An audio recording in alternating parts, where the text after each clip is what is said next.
Okay, guys, welcome back. So, part two will take up from where we just left off. So, we spoke about Vygotsky and his ideas put forward as part of the sociocultural approach to teaching and learning, and very much focused on the social, cultural, and historical context within which learning and development takes place. And obviously, one of the major parts of his theory of sociocultural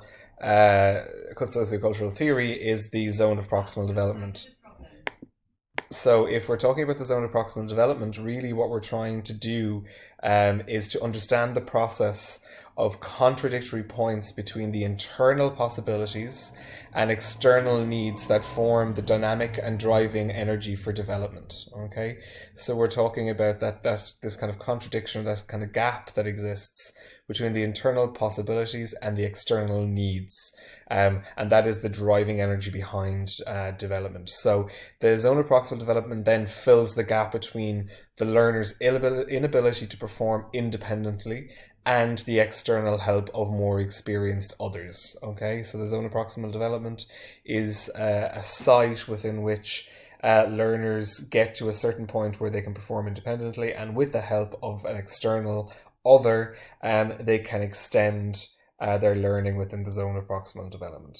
Okay, and it obviously maintains that the instructions of the more experienced others enables learners to develop their mental and physical capabilities more fully.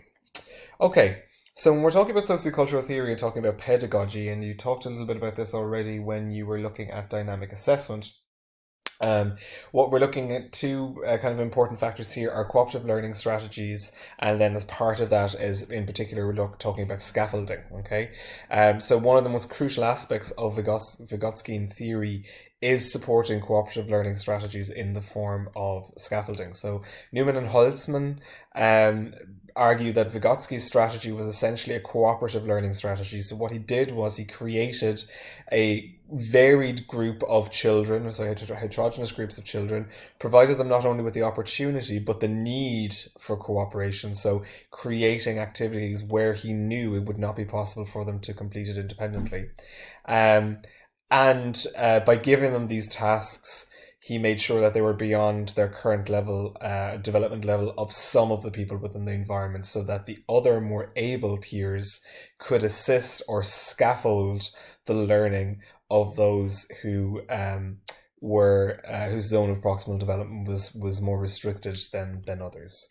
So in terms of scaffolding, we're talking about the type of assistance from adults which enables students or an inexperienced person to solve problems, perform activities, or accomplish targets which he or she could not achieve without help. Okay, so scaffolding is a very important component within the zone of proximal development because it allows people to extend their abilities and accomplish targets that they would not be able to accomplish without the assistance from others.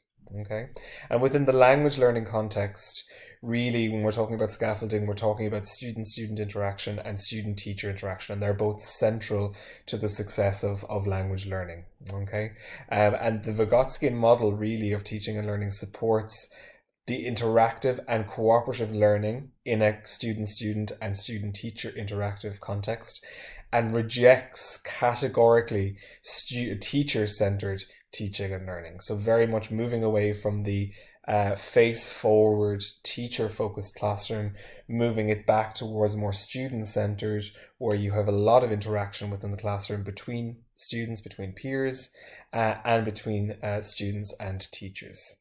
Okay, and by doing this, what we're doing is we're engaging both students and teachers with the sociocultural norms, values, and interactions through which they can develop their skills further.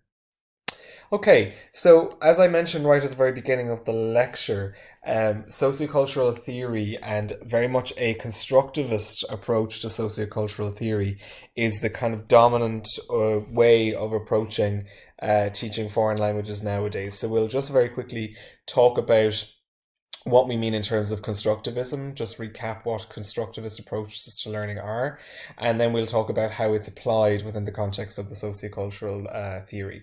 So constructivism very simply, is the philosophy or belief that learners create their own knowledge based on interactions with their environment, including their interactions with other people. Okay, so constructivism really looks at learners as knowledge co-constructors. Yeah, so they develop knowledge and they create their own knowledge based on interacting with other people within a particular environment. And within a constructivist approach, we really want the teacher to assume the role as a guide and allow learners to engage actively in their learning process by taking responsibility for their own learning. And there's a huge emphasis on that, particularly at university level of education, where we adopt very much a student-centered approach, but we also put the responsibility on students to accept their role in guiding and developing their own learning. Okay, and within this context, then the teacher is very much a guide or a facilitator in ensuring that the independent learning that's taking place by the student is effective and is going in the right direction. And a constructivist sociocultural pedagogy espouses that learning occurs while students are keenly engaged in the meaning and knowledge creation process, as opposed to passively receiving information. Okay, so when we're talking about constructivist sociocultural pedagogy, it's very much looking at the idea that students learn best and that learning really only occurs when students are engaged in creating meaning and creating knowledge, as opposed to just sitting in the classroom and passively receiving information in a kind of a teacher-centered approach. And when we apply a kind of a constructivist pedagogical practice, within this kind of sociocultural context, what we're doing is we're nurturing critical reasoning, and as a result of that, we're generating more enthused, motivated, and autonomous students. Okay, so when we successfully implement a constructivist pedagogical practice within our classroom, we really are trying to develop critical reasoning, and as a result of that, and as a result of the student being the center of the classroom and being involved in meaning and knowledge creation, we tend to see that students are more enthusiastic, they're more motivated to continue and deepen their learning, and they're more autonomous, that you can give them more control over their learning both within and outside the classroom. Okay, so within this kind of constructivist approach and constructivist pedagogical practices, we're emphasizing characteristics of the final process, and we're very much adopting a process-orientated instructional approach, focusing on the language and the problem-solving strategies that students need to learn in order to generate or to produce language. Okay, and when we're developing a constructivist sociocultural activity, what are kind of the two main pillars of that? Well, the first is establishing the learning objective or learning objectives, and that's very much at the core of teacher training approaches in the Western world. Certainly, that learning objectives should be at the heart of every activity that we use within the classroom. And then after that, once we've established what the learning objectives are, the role of the teacher then is to assist learners in achieving that objective or those objectives, and to discover and create understanding based on what they're studying and what they've already brought to the table in terms of the prior knowledge that they have as a result of previous learning. Okay, so then kind of moving on to the very final section here, we're going to look at educational praxis, and we're going to look at concept-based instruction. So we'll introduce concept-based instruction first, and then an example of context-based instruction, systemic theoretical instruction. We'll look at that, and we'll also look at how learners respond to this particular way of approaching educational praxis. Okay guys, so within concept-based instruction, what we're talking about is that the concept, so the topic that's being discussed is the unit of instruction, and it's to be followed systematically, and the aim really is to then develop explicit knowledge of the relevant features of the L2. Okay, and an example, and the most dominant example of this concept-based instruction is systemic theoretical instruction, which is proposed by Gal Perrin, or also called Gal Perrin's program.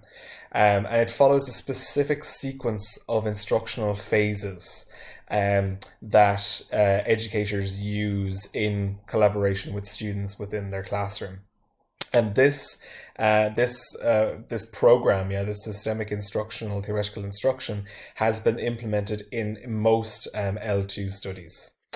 Okay, so what does it look like? So what are the phases? So the first is explanation, the explanation stage, which is pretty much a systematic verbal explanation of the concept in the target language, including a comparison with the L1 whenever feasible. So obviously, depending on the learning environment that you're operating in, it might be possible to use the L1 that you share with the students as a means to scaffold their learning. So that kind of cross-comparative, contrastive element there can help them fully understand and more systematically understand the concept that's being explained.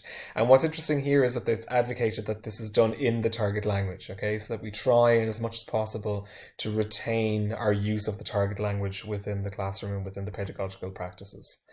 Then we look at the materialization of the concept, and here we're talking about representing the concept, and it can be visually, graphically, to assist the students in fully understanding that it goes just beyond memorizing a particular grammar rule. Then we apply that within communicative activities. Then we move on to the next stage of verbalization, which we'll talk about in a moment, which is effectively when students start producing themselves, when they start languaging, as it's also known as, and then internalization being the last phase, okay? So under explanation, okay, it's obviously very important that it's based on scientific knowledge of the concept under study, okay? Because students tend to memorize rules and tend to enjoy and prefer memorizing rules. So any sort of explanation should be based on correct, accurate scientific knowledge of the concept. So if we're talking about how the passive functions in German, then it's important that the instructor, that the teacher is basing their explanation on scientific knowledge of the particular concept, because this will lead to a situation where students then are memorizing this information in a rule-based situation. Materialization then is where the concept is represented visually. It can be done via a model, a graph, or any form of synthetic depiction. Okay, and this provides the students with what's called a SCOBA, a schema for orienting basis of action. Okay, and SCOBAs are very useful and provide learners with resources that they need in order to formulate a plan of action for their communication stage. Okay, so we're talking about providing the explanation based on scientific knowledge, then moving on to the materialization stage where we graphically represent it so the students can visualize how exactly the particular concept works, and this then provides them with a SCOBA, this particular schema that they can then apply when they're moving beyond just the explanation and the materialization stage towards the communication stage. And then within the communication stage, we're talking about any wide range of communicative activities, and they can range from tasks to scenarios that you use in the classroom. They could be based on literature orientated conversations, or even writing activities. So anything where students are having to communicate their ideas in writing, they apply these particular SCOBAs that they've acquired up until that point in time. Verbalization then is the point at which students use languaging, use the language itself, and it's also referred to as languaging. Okay, so verbalization here moves beyond just the phonetic production of language. It also includes the written form. Okay, so they use language both to explain the concept to themselves, so we're talking about private speech here, but also to explain to themselves how to use it in a specific communicative activity. Okay, so this particular phase calls for the production of speech in its psychological function, with the intention of giving rise to the final phase, which is internalization, which is integrating the knowledge and the ability to translate that knowledge into action into the student's performance. And then just we'll leave it there for this particular part. In the final section, then we'll just look at very briefly at some students' reactions to SCOBAs that they have developed.